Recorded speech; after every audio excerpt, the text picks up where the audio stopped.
ایسے سوال بھی ہیں جو نوجوان نہیں کرتے، گھبراتے ہیں کہیں مولانا سے کریں گے ڈانٹ نہ دیں۔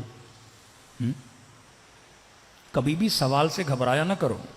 ان بیماریوں کا علاج اگر ہونا ہے تو مکتب اہل بیت میں ہونا ہے۔ کڈنی خراب آپ ہاسپٹل جاتے ہو، آنکھ خراب ہو ڈاکٹر کو دکھاتے ہو۔ یہ جو عقیدتی شبہات، وسواس جو شیطان من الجنت والناس اور خناس آپ کے ذہنوں میں وسوسے کرتا ہے، یہاں تک کہ ایک جوان نے کہا کہ مولانا جب نماز پڑھتا ہوں تو نماز میں شیطان اللہ کے لیے میرے ذہن میں برے خیالات پیدا کرتا ہے۔ اب کہتا ہے کسی مولانا کو کیا بتاؤں، کسی کو سمجھ بھی نہ آئے کہ من ہی من میں اللہ کو برا بلا بولتا ہوں، کیا کروں ان وسوسوں کا۔ میں نے کہا پھر تم نے کیا کیا؟ کہ بس یہ کہ میں نماز چھوڑ دی ہے میں نے کہا شیطان تو کامیاب ہو گیا، وہ چاہتا یہی تھا تجھے وسوسہ دے اور تاکہ تم مصلی عبادت سے کیا ہو جائے، دور ہو جائے۔ شیطان 7000 سال عبادت کرنے والا ہے، وہ آپ کے لیے جو جال بچھاتا ہے نا وہ آپ کی سوچ سے بڑا ہے۔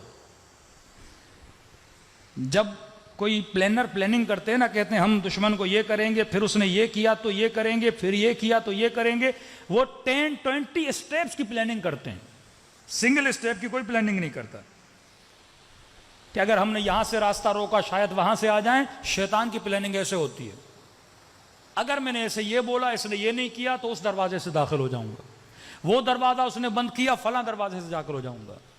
شیطان آپ کو جو گیم کھیلتا ہے آپ کے ساتھ، وہ آپ کی زمین میں نہیں کھیلتا، پہلے آپ کو اپنی زمین میں لے آتا ہے، اور جب آپ شیطان کی زمین میں شیطان کے ساتھ کھیلو گے تو ان دی اینڈ جیت کس کی ہوگی؟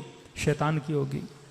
اور وسوسے کی مثال اس تسبیح کی طرح ہے، اسے بولتے ہیں حلقہ جو گول ہے۔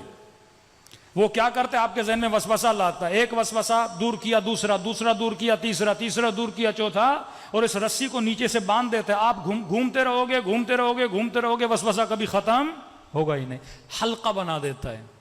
اب اس حلقہ شیطان سے انسان کو وہ کیسے نکلے گا؟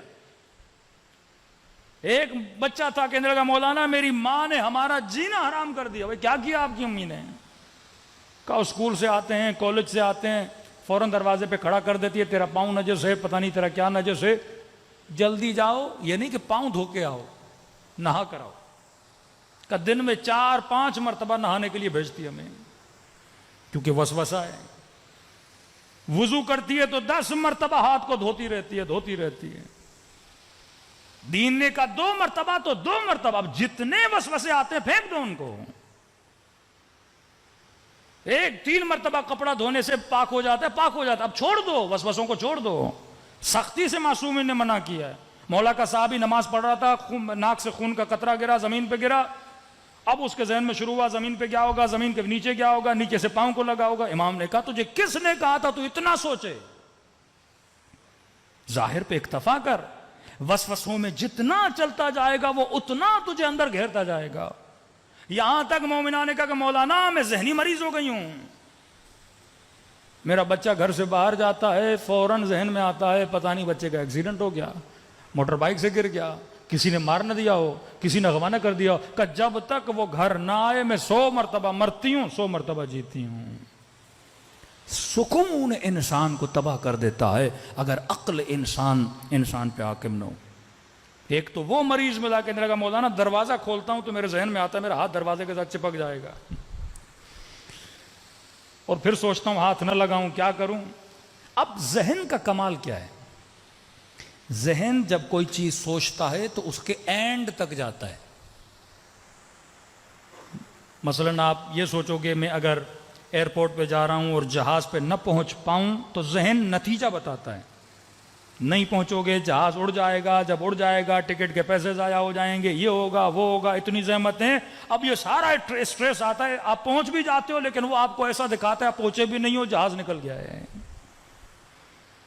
اچانک آپ کے دل میں درد ہوا، ذہن ایکٹیو ہو جائے گا، اچھا یہ درد ہوا ہے، ہو سکتا ہے اٹیک آنے والا ہو، اٹیک آئے گا تو مر جائے گا، بیوی کا کیا ہوگا، بچوں کا کیا ہوگا، وہ ساری پلاننگ قبر تک بھی پہنچا دیتا ہے آپ کو۔ اتنے وسوسے آپ کے ذہن میں لاتا ہے۔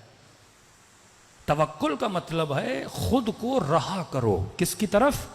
اللہ کی طرف۔ خود کو آزاد کرو، کس کی طرف؟ اللہ کی طرف۔ اب ہمارے استاد اخلاق تھے، یہی مسائل تھے انہوں نے کہا بھائی اس کا ایک ہی حل ہے کہ جس چیز سے، امیر المومنین کا ایک جملہ ہے، فرمایا جس چیز سے ڈرو اس کے اندر خود کو پھینک دو، ڈر ہی ختم ہو جائے گا۔ سوئمنگ پول میں مثلا بندہ جانے سے ڈر رہا ہے، ہاں پتہ بھی ہے پانی کمر تک ہے، کودوں گا مروں گا نہیں، لیکن وسوسہ وہم کہتا نہیں جاؤ گے تو مر جاؤ گے، مر جاؤ گے۔ اب مولا فرماتے کہتا ہے نا مر جاؤ گے تو جا کے دیکھو واقعا مرتے ہو کہ نہیں۔ کیلکولیشن تو تم نے عقل سے کر لی نا کہ پانی چھوٹا ہے جاؤں گا نہیں مروں گا، جب کیلکولیشن کر لیے تو ڈر کیسا، اس کے اندر کود جاؤ۔ اس ماں کو کا تمہیں برا نہ لگے، لیکن یہ حل ہے امیر المومنین کا۔ شیطان کیا کہہ رہا ہے؟ بچہ مر جائے گا، بولو اللہ کی امانت ہے، مر گیا تو مر گیا۔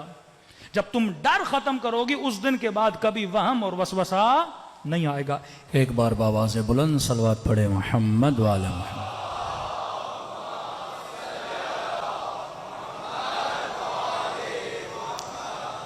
تو فرمایا جس چیز کا وسوسہ، جو خوف، جو ڈر تمہیں دلا رہا ہے، اس ڈر سے خود کو آزاد کر۔ جب تک آزاد نہیں کرے گا، دیکھیے دشمن کس چیز سے ڈراتا ہے؟ ڈراؤ، جھکاؤ، مارو۔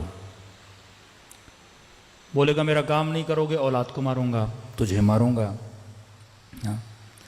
یہی خوف اصحاب امام حسین کے اندر پیدا کرنا چاہتا تھا، لیکن یہاں پہ شجاعت دکھانی ہے کہ میرے مال کا مالک خدا، میری جان کا مالک خدا، ہر چیز کا مالک کون ہے؟ پروردگار عالم ہے۔ تو فرمایا جس بھی چیز سے ڈرو اس سے خود کو کیا کر دو؟ آزاد کر دو۔ اگر یہ ڈر ہے بچہ مر جائے گا کو میں نے اللہ کے حوالے کیا، جو ہوتا ہے دیکھا جائے گا۔